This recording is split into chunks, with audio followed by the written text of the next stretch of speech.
I want to talk about this whole Shane Gillis quote-unquote controversial thing in a second, but hi, I'm Chenny Mac with your daily comedy news, but real quick, I put on Mike Birbiglia's special the other night. Civilians are going to like it. It's fine. I admit I'm a comedy snob. It's Birbiglia doing Birbiglia things, perfectly fine. People are going to enjoy it. It's all good. I actually like Gerard Carmichael's special on Max a little bit more. The first 20 minutes or so, I was really into it. He's a good storyteller. And then I kind of flamed out on it and went back to watching Netflix or whatever else I was watching. But they're both fine. They'll make my middle tier end of the year list. Birbiglia is fine. Gerard Carmichael is more fine. And that opinion is more about me being a comedy snob than anything the artists are doing there. All right, Shane Gillis. I think there's some sort of like federal law that if you write an article about Shane Gillis, you have to call him controversial comedian Shane Gillis. And I don't know what the controversy is. I know the SNL controversy because he did a character on a podcast a billion years ago before anybody knew who he was. And he got on SNL and then they got put on SNL. And that's the big controversy. I don't understand what it is about Shane Gillis that makes people go insane. But there were a couple articles this week. I'll do one here, and I'll save another one for Monday that's really just a good slow burn. But Cracked is reacting to Shane's appearance on the Smartless podcast this week. Will praised Shane Gillis for his jokes on SNL about Ken Burns' Civil War docuseries. But Gillis pointed out the jokes didn't go over too well. I did a bunch of Ken Burns material in my SNL monologue, and everybody was kind of like, what the F is he talking about? Every time my monologue doesn't go great on SNL, I'm 0 for 2 on those things. Now, here's where the rage is coming from, because according to Gillis, the monologue fell flat purely because of the young crowd. Tate McRae was the musical guest, so the audience was like 20-year-old chicks in the front. Dude, the audience is always 20-year-old chicks in the front. Have you not heard the SNL cast joke about this? They put the hot, young, good-looking people in the front, and if I get in at all, I'm in the back row. So the Shane Gillis Bud Light crowd, they're not putting those guys in row 2.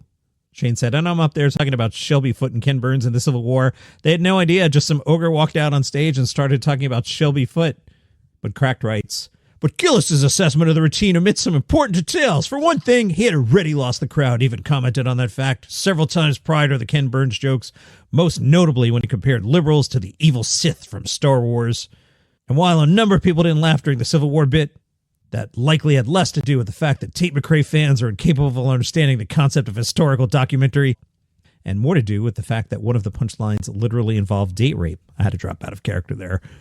Gillis joked that Burns' work could be used to knock women unconscious if they yap a little, adding that it's a little Cosby tip for you who needs roofies when we have Ken Burns presents the history of the Buffalo on PBS. It should also be said that these conspicuously tasteless jokes came around halfway through a monologue that lasted for nearly 8 minutes, making it the 6th longest in the show's history. That's more than 2 minutes longer than Adrian Brody's seemingly endless Oscar speech. I bet of the 6 longest in the show's history, 4 of them have happened in the last 6 years. Dave Chappelle's probably 2 of them. Carlin opening night in 75 is probably one of them. Anyway, that's Shane Gillis. He's so controversial. I'll have another one of those articles on Monday, probably. Jim Gaffigan was on the Today Show and joked about his recent 50-pound weight loss. He says he cannot take pride in it because he used medication to suppress his appetite. Jim joked that he was brave enough to stick a needle in my stomach. Jim weighed 270 before his weight loss journey and said, it's great because my knees don't hurt standing up. I'm less exhausted. It's always good, like the health benefits, like I'll live longer. But I love it because I feel better. It's great. It's beneficial. Gaffigan had previously told People he wasn't sure the medication would work, explaining, I had very low expectations because I did know someone that had tried it, and they were like, oh no, I was just nauseous for a week. I thought my true joy of eating would overpower anything. That's some of why I wanted to talk about it, because I almost thought it was kind of odd that people were resistant to talking about it. I don't think there's anything wrong with it. There's people walking around that obviously do not have blonde hair, yet they do. I don't think that's weird either. It's just whatever gets you through. Russell Peters told the Hollywood Reporter he does not fear being deported back to Canada. Should he say something about a politician and get thrown out, he's not worried about it. Russell said of the U.S., in all fairness, the amount of taxes I pay in that country, they'd be damn foolish to get rid of me. Now, that's a bad business move. Since the country's being run like a business, that would be dumb. What are they going to do? Send me back to Canada? Whoop-de-doo. What a loss for them, not me. I get to go back home. That's how I look at it. That sounds like a challenge. Send your letters to Russell Peters. David Cross has released a brand new limited edition Throbblehead that apparently is a brand of bobbleheads. This one comes with signed trading cards. The description of the bobblehead is Cross is heavily bearded with a microphone in hand as he performs his signature brand of sad but funny stand-up comedy. Measuring 7 inches tall, this throbblehead features a removable baseball hat and real hair beard. It includes an autographed limited edition trading card. Mike Birbiglia told Vanity Fair, I opened for Dave Chappelle at the DC Improv. He was 24, I was 19, I think. After that, I asked if I could open for other people, and they said, you can work the door and be a best boy. That was comedy college. I did that for 4 years. Watching nationally touring headlining comedians in the office on the weekends, I could see how much people were paid when I moved to New York. That was the financial model I had in mind. If I could be an opening act making $350 a week, or what's called a middle act or feature act making $500, $600, $700 a week, I thought I could completely live on that. Roy Wood Jr. was part of the Hollywood Reporter's Comedy Roundtable. He said, politics gets me in trouble sometimes. It's not so much a political joke as it's the early inclinations of the joke where you haven't figured out all the live wires. I remember being in San Francisco. This was week 2 of Russia versus Ukraine, and the premise of what I was trying to say was essentially that we spend money to support other wars, but not wars in black neighborhoods, but it came across as anti-Ukraine. Judging from the email I got from the Ukrainian table that walked out. And you do finally get the jokes together later. In hindsight, it's probably one of those that I should have done on New York on a Tuesday night. Kenan Thompson making headlines for teasing, quote, a lot of change at SNL next season. Kenan called the season finale bittersweet, especially this year when it feels like there's maybe possibly a lot of change next year. You want everyone to stay forever, knowing that people may be making decisions this summer. It's always like you want your kids to stay young. Will Thompson be back? He shared he hadn't signed a contract for the upcoming season. He said, you never know what the future holds. I don't want to be in the way of someone else, and I don't want to be the stale old man riding the same thing. It doesn't really happen that much at SNL, but there's no guarantees, I guess.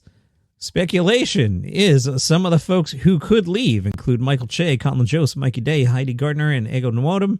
I'll add to that list Bowen Yang. Seems like he's out of there to me. River Butcher spoke to Nuvo.net about Midwest comedy. River says he can sniff out a Midwestern comedian. Because I'm from the Midwest, I can just tell. You can just sense it in the way that they're talking and thinking about things. LA comedy definitely has a style to it, but it's not a very definitive style because so many people go there to do what they want to do, so it doesn't necessarily produce its own style, whereas New York does, because you have to come and do so much stand-up. You're going to become a New Yorker to a certain extent. We Midwesterners also just have a profound understanding of each other. Even the most rough-and-tumble comedians still have compassion in a way I relate to. I don't want to compare it to other groups and act as if other groups don't have compassion, but that's one that resonates with me, I guess I should say. And from the New York Post, a Gen Z comedian was called out for rude behavior at a restaurant. All right, here's the controversy. Australian comedian Will Gibb said he walked into a food joint wearing headphones before taking them out to place an order at the counter. After exchanging greetings and ordering his food, the comedian stood to the side and put his headphones back in. Will says, I've got my earphones in and I'm watching this person make my food. I could tell he was bagging it. So I went on my phone for one last look. Then I'm looking around thinking maybe it wasn't my food. So I look over and the guy standing at the counter looking at me. I made eye contact with him and took my earphones out. And he said, yeah, I'm not going to bother calling your name if you've got earphones in. I was completely dumbfounded. All right, who's right or wrong here? Is the comedian wrong or is the server wrong? I'm on team comedian. What's the big deal? I ordered. I was polite. I put my headphones in. I got podcasts to listen to.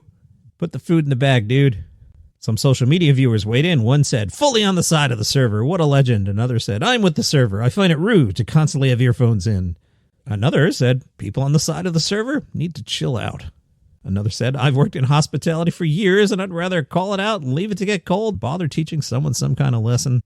Perhaps the most reasonable person said, this is ridiculous. Just check a wave or thumbs up when it's ready.